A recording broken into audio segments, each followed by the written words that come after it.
Okay, now everything is mindset. Okay, let me preface this with everything is mindset.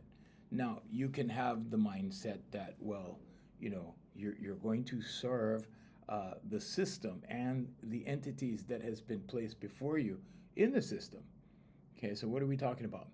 Well, the first 12-step program you go through is kindergarten through high school. That's your first 12-step program, actually first grade through high school. Kindergarten is the induction phase, okay? You start getting inducted into kindergarten, okay? And then by the time you graduate high school with the mortarboard on your head, right? Okay, you guys know about that? Okay, do some research. Okay, so by the time you get to that stage, you are already primed. The trajectory forward is already planned for most of you. Okay, at least for the professionals of the world. Now, for the other people, for blue collar workers, for maybe people that don't want to be a professional, don't want to be a blue collar worker, maybe they're doing something else, entrepreneurship, that kind of thing. Okay, so we're talking about the system here, how to be in the system and not of the system, right? Because many people who are in the system don't realize they are in the system in the first place. Okay, they know a system exists, but they don't know how they're in the system.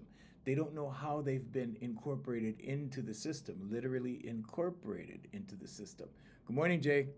Good morning, guys. Good morning, Costas.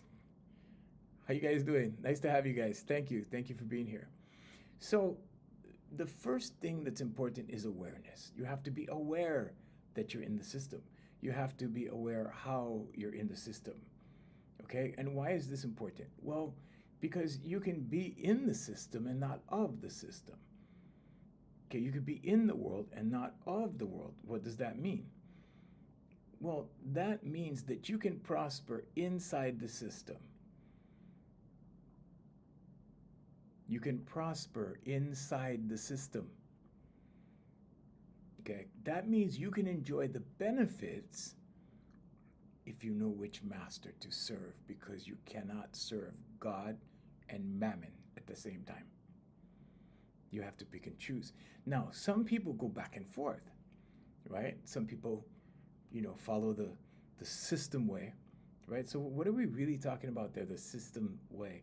Well, you get your degree, right? Then you go to work for a corporation, then you work hard, then you climb the ladder, then you retire, take a couple cruises and call it a life, right? Okay, wrong. Don't live like that. Okay. So in that scenario, what you're doing is you're following the system. Okay, so you follow the system, you focus on your grades and everything through high school, right? Then you go to college, you get your degree, then you get into the workforce and you start climbing the corporate ladder and that kind of thing. Okay? But you can be in that system and not of it. Okay, so some people serve the system. Okay? There's a difference between serving the system and worshiping the system. Okay? So what I mean by worshiping the system, let's qualify that. Okay? Worshiping the system is when you rely on the system. Okay? When you rely on money versus human beings. Because Jesus Christ told you that the kingdom is within. So if the kingdom is within, and if when you go within, you don't go without, what does that tell you? That tells you that you can attract everything into this system because you're an individual universe within the universe. Let's say it another way. You are the microcosm, okay, microcosm of the macrocosm, okay? And many people don't understand this. They don't know how to work with it. So they push against it. Now, when you fight, you lose. Okay, so what am I talking about? Well, I'm talking about internally, the fight internally. See, some people don't understand that when they fight internally, it's a perpetual fight. Why? Because your subconscious learns to fight. And what happens when your subconscious learns to fight? You stay in perpetual battle. Okay? Because now you're engaging with things that do not serve you. You're engaging with thoughts that do not serve you. Those thoughts bring emotions that do not serve you. And as a result, you stay poor or less than, or let's say it another way. You never capitalize on this system. You never capitalize on the kingdom. You don't enjoy the benefits of the kingdom. If you focus on the kingdom, okay, it's written in your Bibles, okay, it's written in the Quran, it's written all over the place, okay, in all kinds of holy books.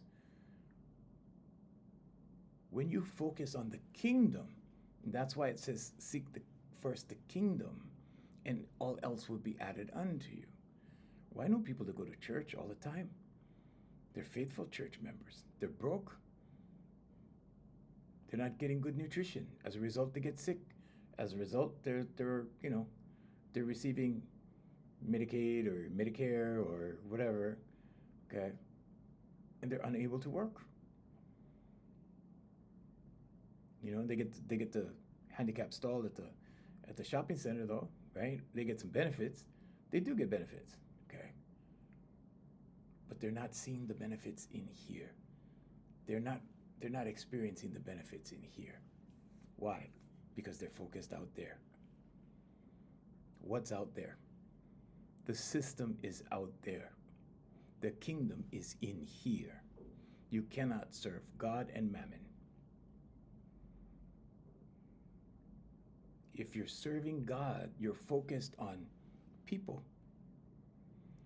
If you're serving God, you're focused on humanity. If you're focusing on God, you're giving. Money can make you selfish. Money can corrupt. It does corrupt. It can corrupt. You can also have balance. Money is not evil, okay? You can use money for evil, or you can use money for good. I give money away all the time. I give my friends money. I give anybody who needs money, I give money.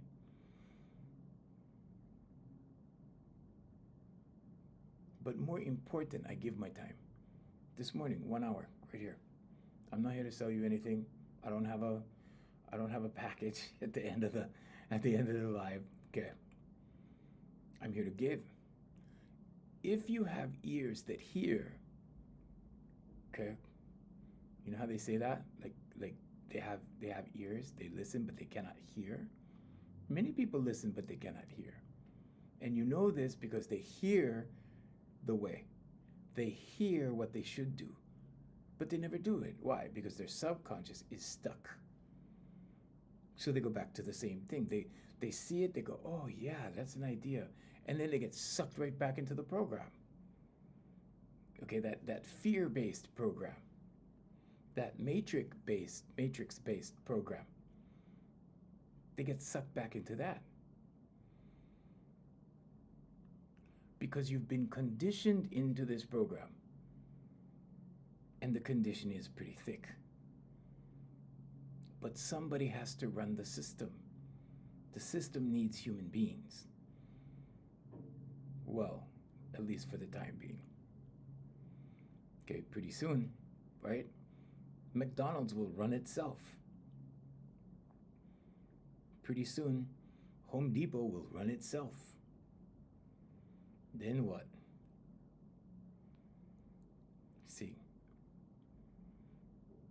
Then people are going to be scrambling to get into the kingdom. Why? Because they're going to lose their jobs. Because poverty will happen. Because job loss will happen. Because fear will set in. Because doubt will set in. Because chaos will set in. Before you have order, you have to have chaos. Abdodikeo, order out of chaos. Okay, order comes after chaos. Chaos comes first. What are we seeing in the world today? Chaos. It's getting pretty chaotic.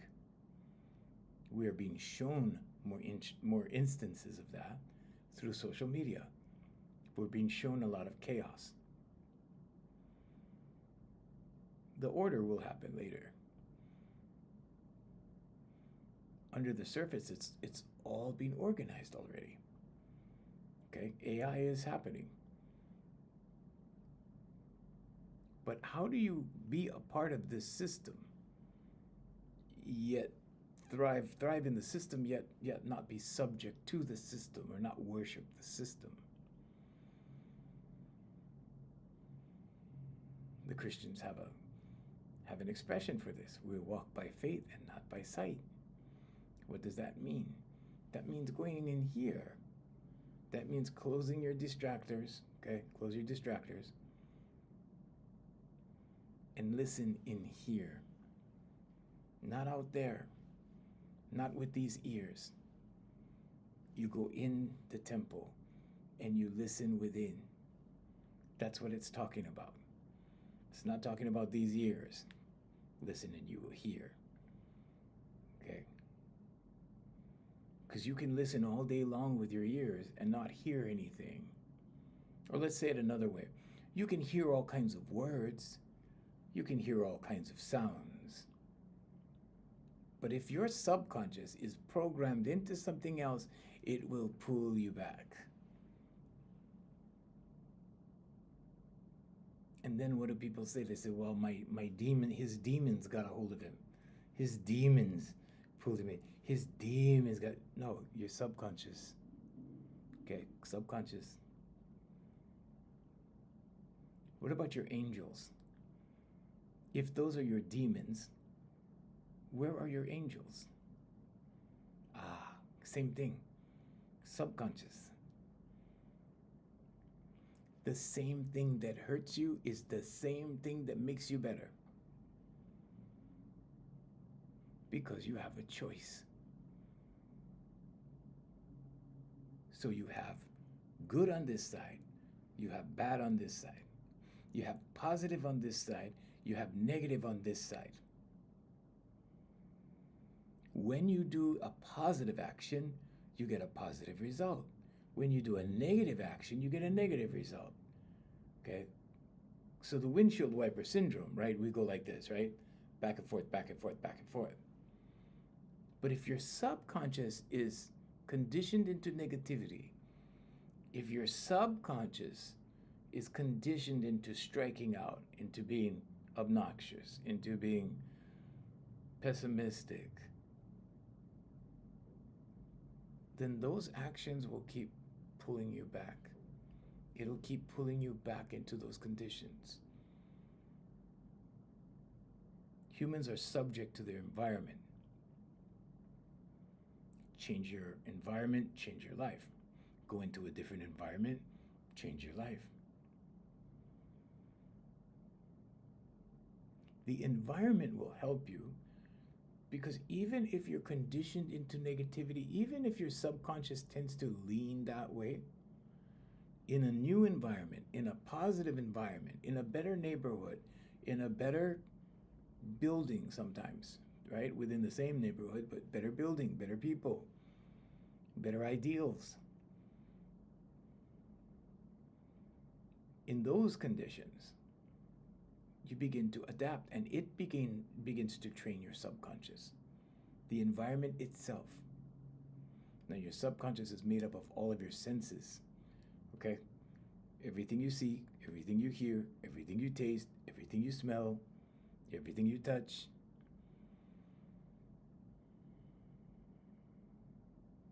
And that affects your subconscious. So there's a few different ways you can change this. What's the fastest way? Affirmations, meditation, vocalization, visualization. All day long. So in a moment, I'm going to explain how to make money, how to capitalize on this. Okay? First, we're going to go over some details. Good morning, guys. Good morning, Cycle. So a lot of people feel lost right now. A lot of people are anxious right now. A lot of people go, oh man, World War III is coming. Some people are saying, oh, World War III is here. Some people say, well, we've been living in World War III for a while, right? Just because things don't look like they did before in the last war doesn't mean we're not in a war right now or different phases of a war right now. But there's a different kind of war going on. There's a war between good and evil going on. Okay, but here's a secret. There was always that war going on. Always. Ever since you were born. I don't care how old you are.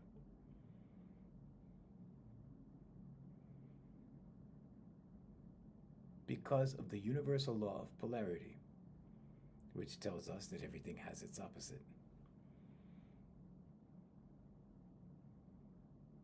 So you have a choice. You know, some people think they don't have choices. They go, well, I'm forced to do this. I'm forced to be like this. I'm forced to be like, I can't help it. I have to have this job. I have to do this. I have to obey my boss. I have to.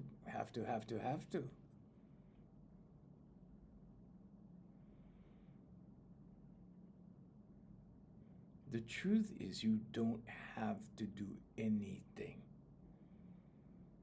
You don't have to do anything. Okay, that's coming from a space of lack. When you are manifesting things, okay, because you're manifesting whether you are aware of it or not, okay, whether you think so or not, it's not something you have to believe in, okay? You're on automatic pilot right now, which is your subconscious, and whatever you've been programmed into, you're going to carry out until you change the program. The way you see the world is based upon what you believe. The way you see things is because you believe a certain way. If you change those beliefs, you change the way you see things.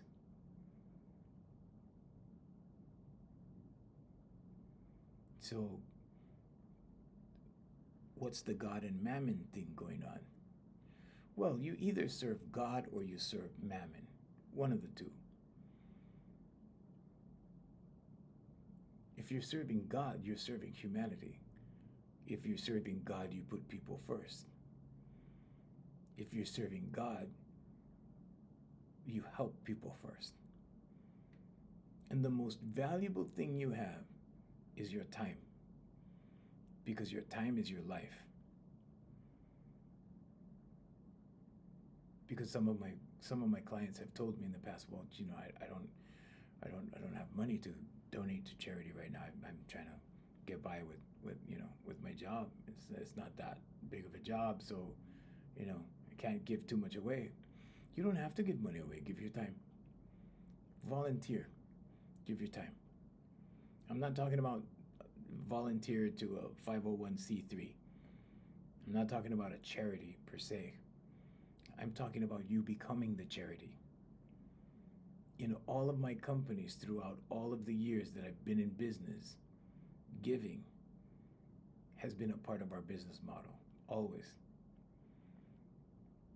We always gave time. Why? Because when you give time, you're investing in human beings. You're not losing anything, you're investing. Why is this an investment? It's an investment because what goes around comes around through your subconscious. When you invest in people, okay, let's say you don't have a company, let's say you don't have a nonprofit, let's say you're just you. When you give your time to somebody, you're investing in that person. Whatever you do is written into the book of life. Where is the book of life? It's in your subconscious. And as you write the book, as you write your story, as you live day to day and write your story in the book of life, right? There's a record of how many people you helped. There's a record of what you did to help. There's a record of all the things that you did to help the next guy, the other person. There's a record of all of that. And you might be asking, so how does that benefit me? It benefits you because it goes into your subconscious that you helped. It goes into your subconscious what you helped with. And guess what? One day you may need help. So there's the conscious, subconscious, and superconscious.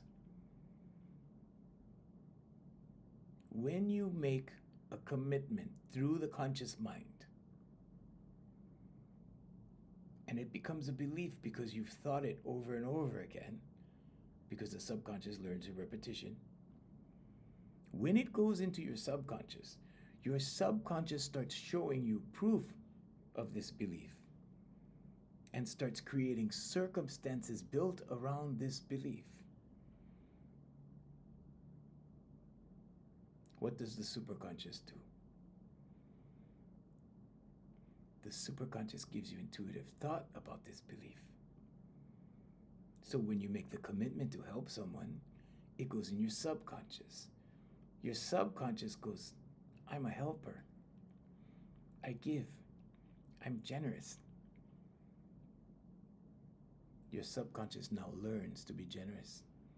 It learns to be kind. It learns to be helpful. It learns to give. Well, like attracts like. What does the superconscious do in that instance? It starts giving you intuitive thought. Like attracts like. So if you're giving, your subconscious goes, I'm a giver. When you get to the point where you desire something, the superconscious goes, here, how about this thought? How about that thought? How about this door opening? How about that door opening? Now it starts to open the doors. Now, what goes around comes around because now you start to receive. No such thing as giving without receiving. No such thing. But you can't give with condition. When you give someone something under a condition, when the giving is conditional, you limit the giving, you limit the act. You diminish the act. You don't cancel it out, but you diminish it. It becomes a minor thing. It gets swept under the rug.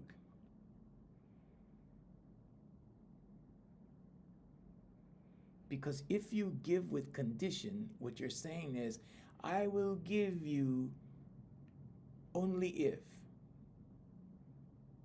I will give you, but. I will give you, however. You see? You see how the flow stops? The flow stops. I will give you, however. I will give you, but. I will give you if you. You see? You see how that works? Energetically, it works that way. Everything is energy. Everything is energy. The Bible is energy. The Bible is the living word. Everything in the Bible is energy. And when you read the word, the energy is absorbed. Why? Because words hold value. Every word has its value, its energetic value.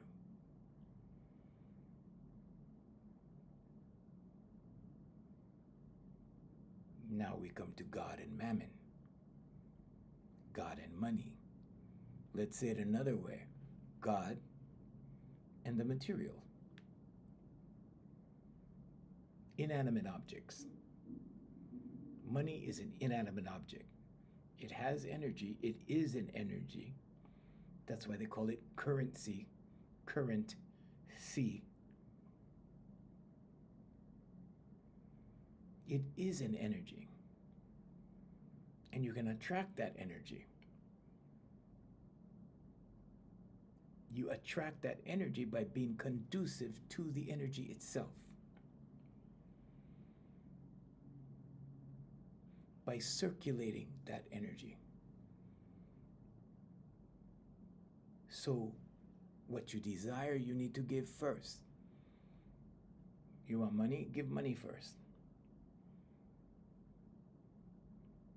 Everybody has coins, right? Pennies, dimes, nickels, quarters. Yeah? Give first. Go grab a bunch of those from your dresser. Go grab a bunch of those from your vase in your house, that little canister that you throw all the coins in. Yeah?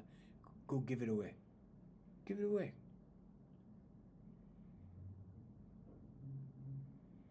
Yesterday, I was in the Mercedes dealership, and I was talking to the salesperson about my new lease, and she actually got promoted.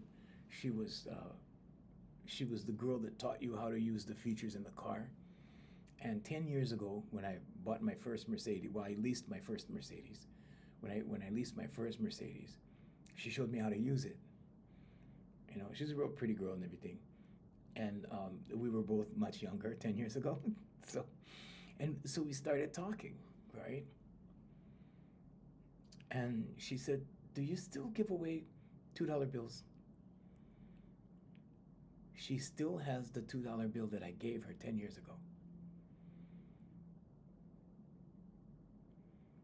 So here's the thing, right? When I started making money, years and years ago, more than 10 years ago, way more than 10 years ago, I would go to the bank and order stacks of $2 bills. Like one stack at a time. Not very much, right? I think it's $200. Okay. And I used to keep it in the console of my car. Banks locally don't carry too many $2 bills now, so I've stopped doing that. But in the old days, I used to keep it in the console of my car for the valet. Because my logic was, well, if I give it to them one time, instead of giving them $1 when they take the car and $1 when they deliver the car to me after, whatever, right? Valet service. Then I can just give them one time and that's it.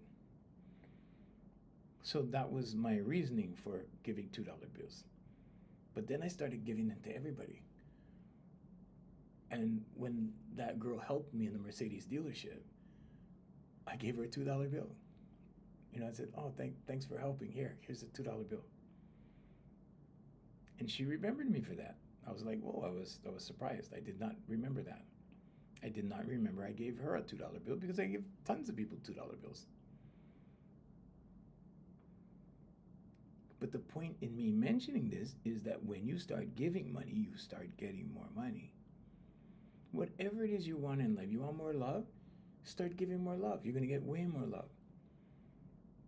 I give love all the time. And I get love all the time. And I'm not talking about the Valentine's Day love, although there's that. I'm talking about love. I'm talking about good things. I'm talking about, smiling at people. I'm talking about giving love.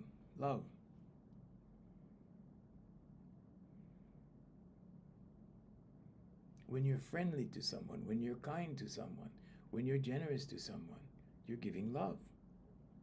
Give love.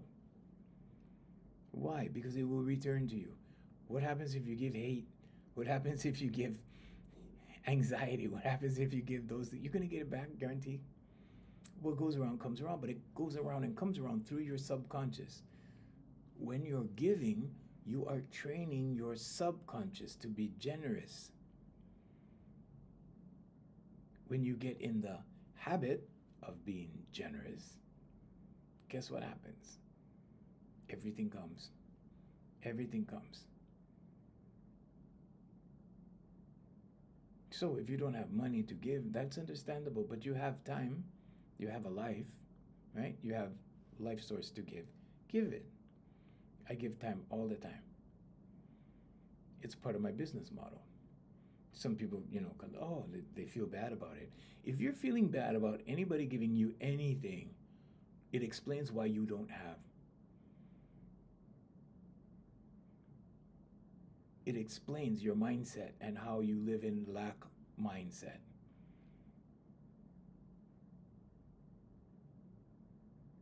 People living in lack will punish the giver.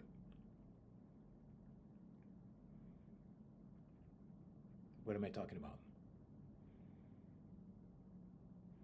People that live in lack, try and give them money. You can test. Giving money is a test. You give someone money, it's a test. You give someone anything, it's a test. Because it will show you if they live in a limited mindset, a lack mindset, a scarcity mindset, or an abundance mindset.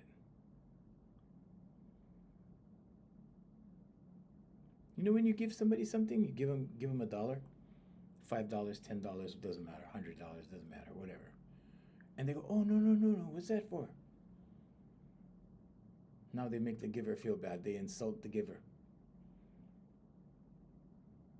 What does that say about you if you're insulting someone that's giving you something? That's bad. I was at a restaurant, my favorite restaurant. I was at my favorite restaurant last week. And I had gone there on the wrong day for a dinner appointment. And I decided to stay and have dinner. So I stayed and had dinner. Just by myself. I had a nice night out by myself. And I was sitting there. And on the table across from me, there were these 3 lack-minded people. They were all living in lack. And I saw something very peculiar, to me anyway, right?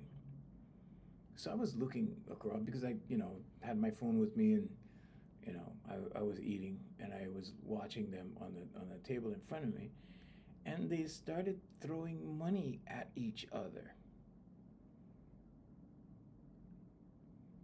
They were throwing money at each other because one person was trying to pay the bill.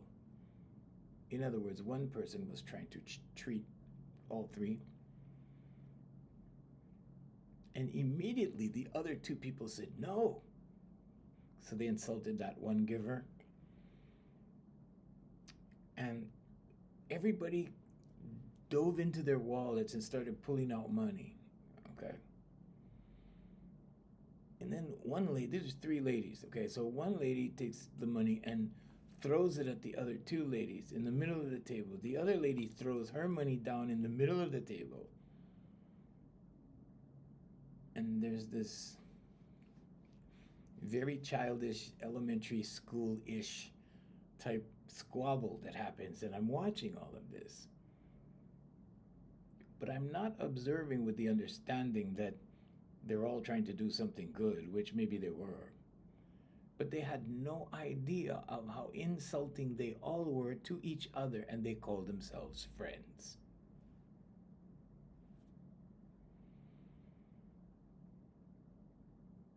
None of them knew how to receive. Not one of them said thank you. You know how it ended?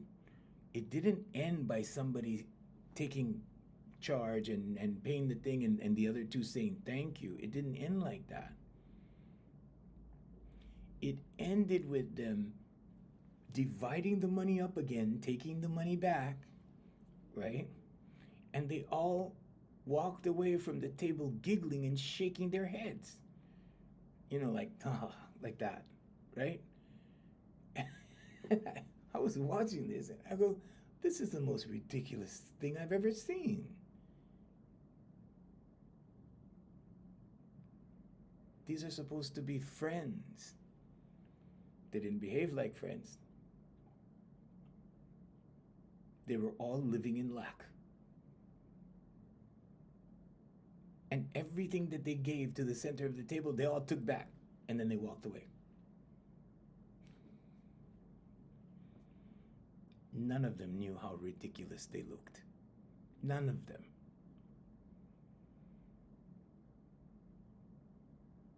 And as they passed my table, they all looked guilty. That look of shame, guilt, because they knew they misbehaved subconsciously inside. Because what they did not match their values inside in the kingdom. And when they passed my table, I just looked up at them. And they had these guilty looks on their faces, like they did something wrong. Because they did do something wrong. They insulted the giver to begin with. Then they couldn't decide on who was going to be allowed to give. And then they ended up throwing money all on the table, which was rude. And then they all went back and took back their share and then walked away feeling guilty. You see? You see?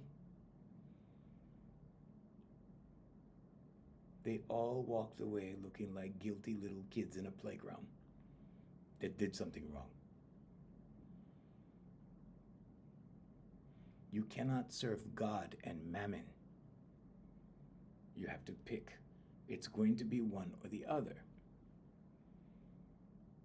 When you serve mammon or when you serve money, you're going to end up like those ladies.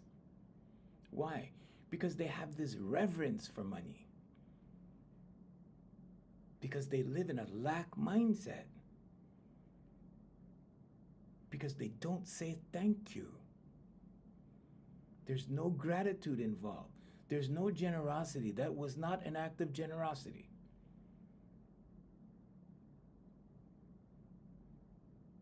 That was proving to each other that I can take care of this, I can take it, I can take it, you know, and then pretty soon at the end, everybody takes back their money. It was ridiculous. They all served money. None of them served God. None of them served from the kingdom. They all served from without.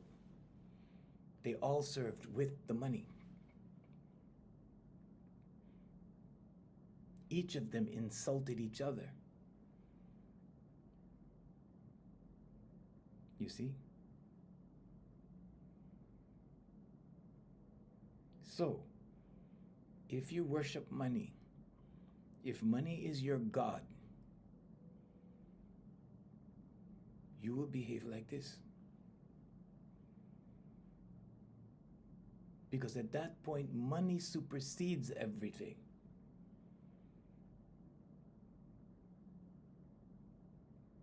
What happened to love thy neighbor as thyself? What happened to the kingdom? What happened to coming from the kingdom? They came from money. They didn't come from the kingdom. The kingdom is in here. God lives in here.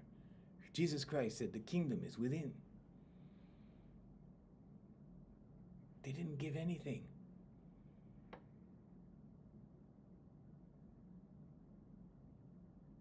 Because they were worshiping money. Because money was that little amount of money that they had was the power that they had. You see? So they were operating from without, not within. You cannot serve God and mammon. You have to choose one. Sometimes you can switch between the two. But here's the good news. Are you ready for the good news? Okay. Take out your pens. Okay. This is life coaching time. Here we go. Take notes.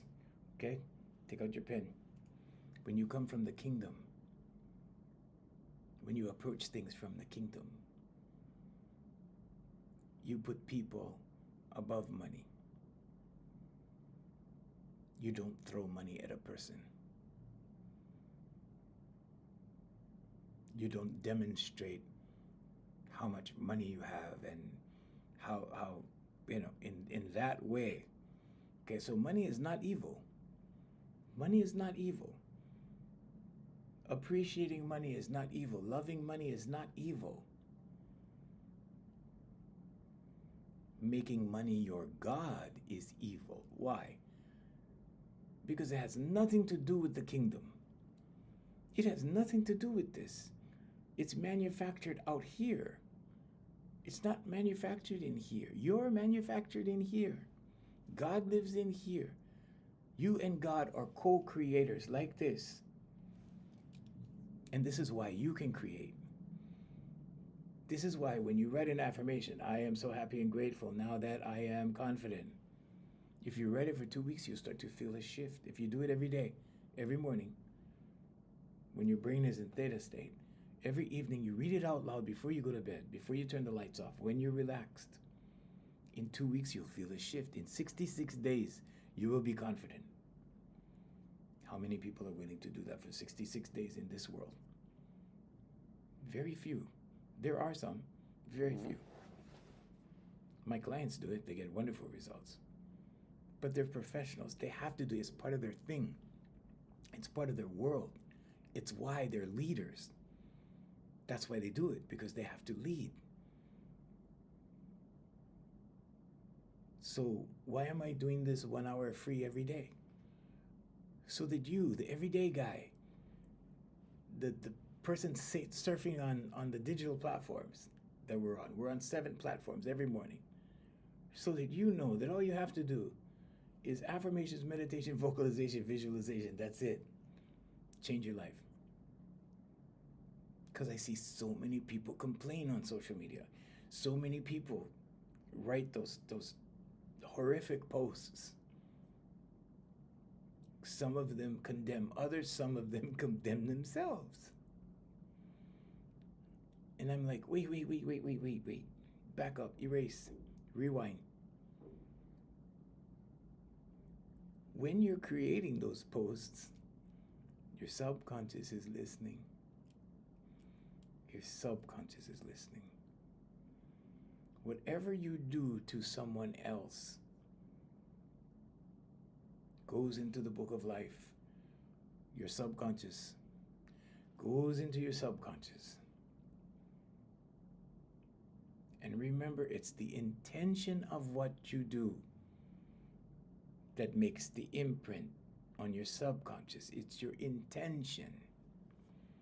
Because sometimes we make mistakes. So the intent is different.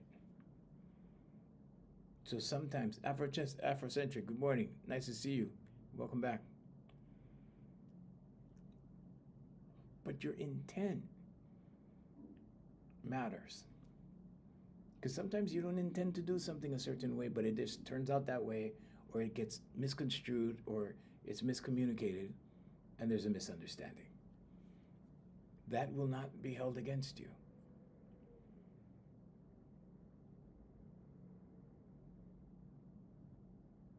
But when you go after someone in a negative manner, okay?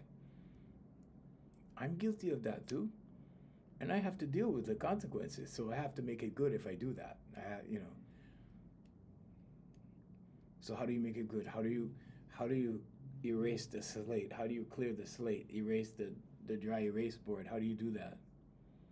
I'm sorry. Please forgive me. Thank you. I love you. That's it. Write it down. I'm sorry.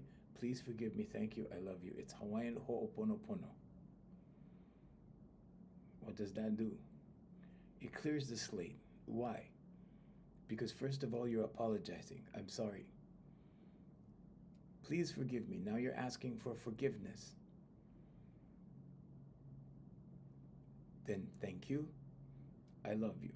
You're expressing love and gratitude. Who are you saying this to?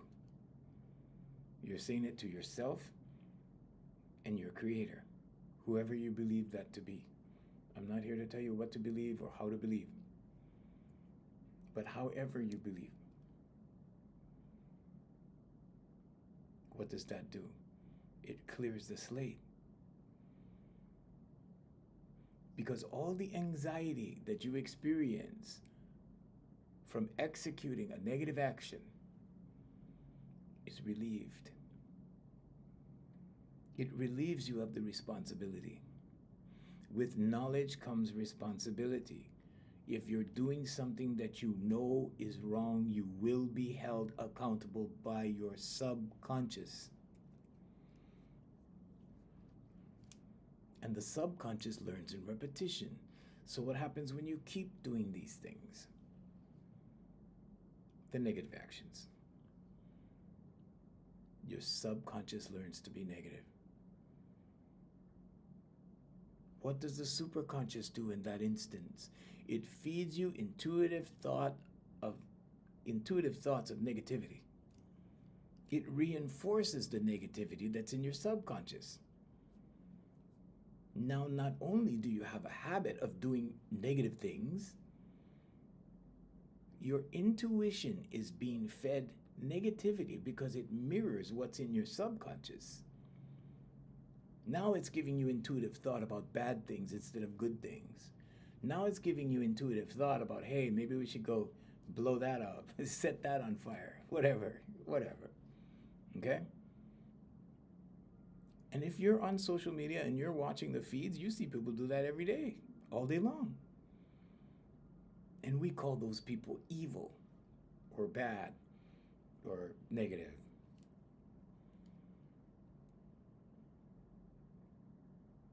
But they have become negative. They have become bad. They have been corrupted through their subconscious. That being said, you only receive what you allow.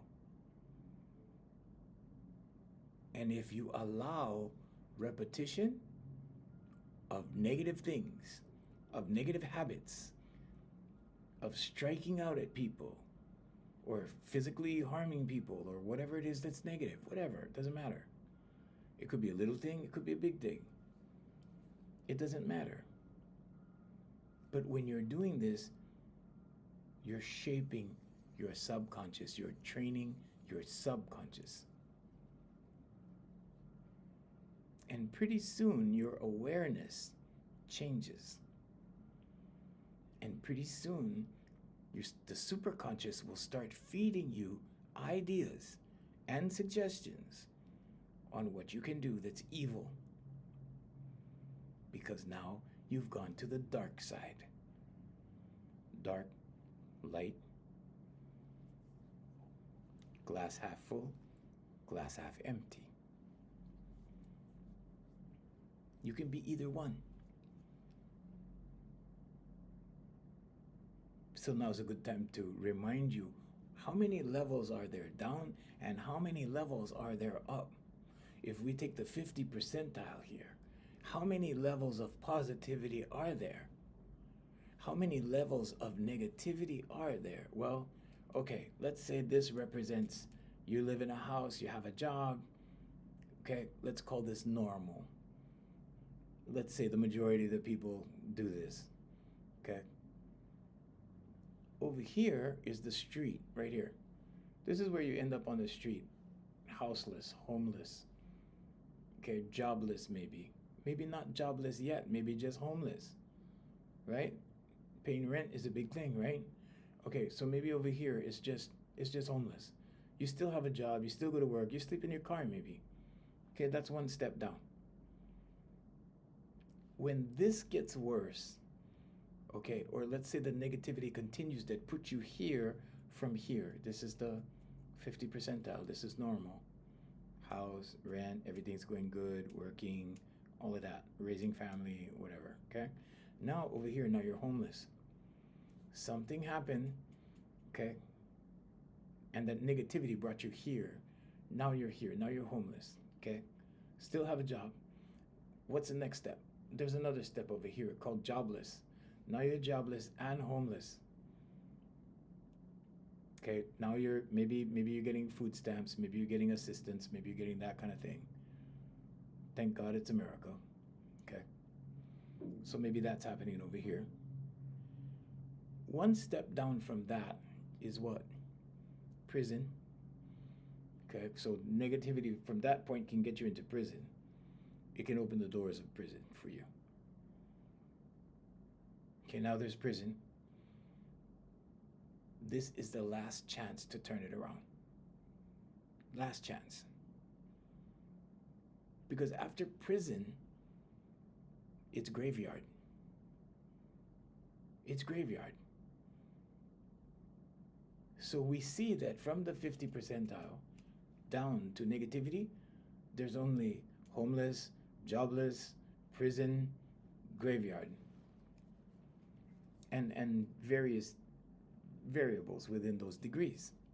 But that's it. Graveyard is the final stop. At that part, at that point, it's over. That's just graveyard. That's it. It's final. You're done. This life is done. Whether you come back or not, we're not going to go there. Okay? But this life is done for you at that point. Now, let's take a look at the 50 percentile and go moving forward. Okay? And this is why I have the forward method. Okay? Because we move people forward. Anyway, so from the 50 percentile forward, where's the limit? Well, you can get a job over here, okay? You can get promoted over here, okay? You can be in management, now you make more money, okay? You can buy a house over here, okay? Like, I gotta move this down because I'm gonna run out of room. So you can buy a house over here, right? Things going good, oh, okay, well, hey, put money down on another house, and use the equity, okay? Now you got 2 houses, now okay? And then another job, and then another house. There's no limit to the amount of houses you can buy. There's no limit to the amount of jobs you can do. There's no amount or limit. There's no limit to the amount of success that you can achieve. There's no limit to the amount of positivity. So on the positive side, this is positive, this is negative. Okay, positive, negative. On the positive side, it's infinite. Why? Because God is infinite. Because God lives in here.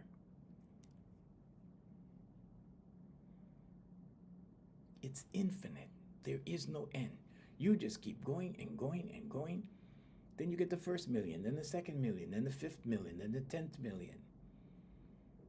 I know some very, very wealthy people. Millions and millions and tons of millions. I knew a billionaire when I was a kid. My Aunt Tish was a billionaire. She was a billionaire. Her grandfather invented tractors. John Deere was her grandfather. And she was the most humble, most loving lady. You always hear about people saying like, oh, well, they must be evil because they have money. They're evil. She was a sweetheart. Aunt Tish was a sweetheart. And she was the heir to the John Deere fortune. Or one of them, anyway. And Uncle Bill, the guy that she married, became the chairman of John Deere, the CEO. And he took the company to another level.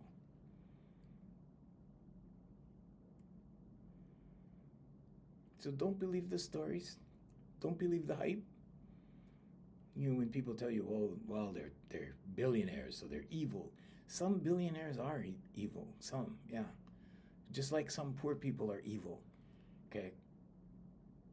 But remember, it's your subconscious that learns to be evil. The billionaires that are evil, it's their subconscious that has learned to be evil. It's all about intention.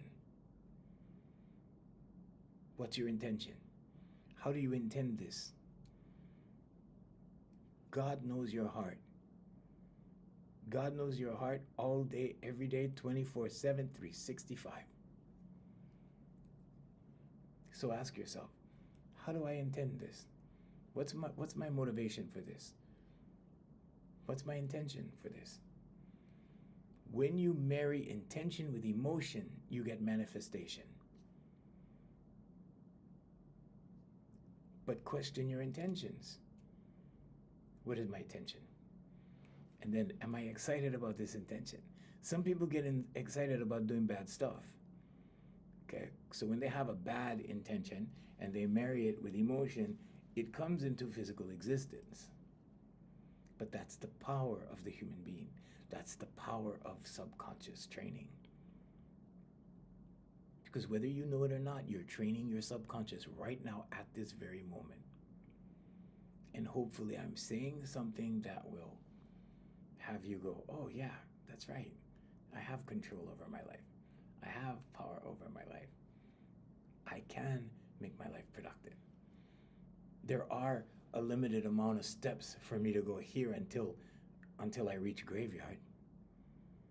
But over here, there's all this positivity. It's unlimited. I can go as far as I want. I can get as wealthy as I want. I can help as many people as I want. I can do as much good as I want. That's when you're serving God. You cannot do that serving mammon. I'm sorry, you can't do that. Because at that point, you're worshiping money. You cannot worship money. You can't give money that power. Money cannot have power over you. If money has power over you, if money has decision-making power over you, in other words, if you decide in favor of money over people, you are worshiping money. Money is your God. And if money is your God, you are suffering lack, and you will suffer in the long term.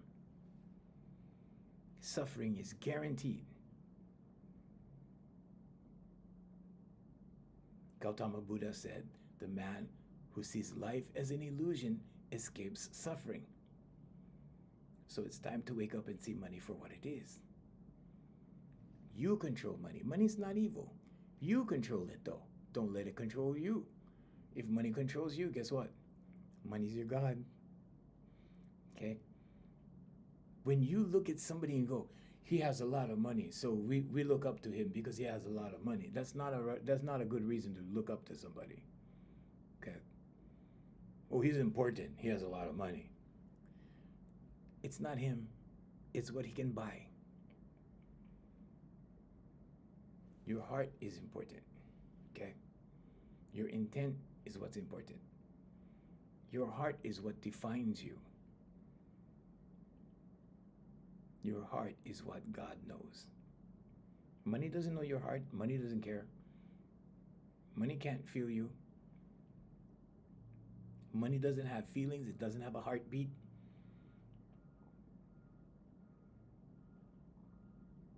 You have to tell money what to do. You have to command money. I command money. I tell money what to do. I am money's boss. When you get it twisted and you allow it to go the other way, when money's your boss, when money calls the shots in your life, when it's about money over people, when it's about money over humanity, when it's like that, now money has become your God. You ever see those girls, those little Asian girls that help you at the store, and they hold your credit card like this and they give it to you like this? They're worshiping the card.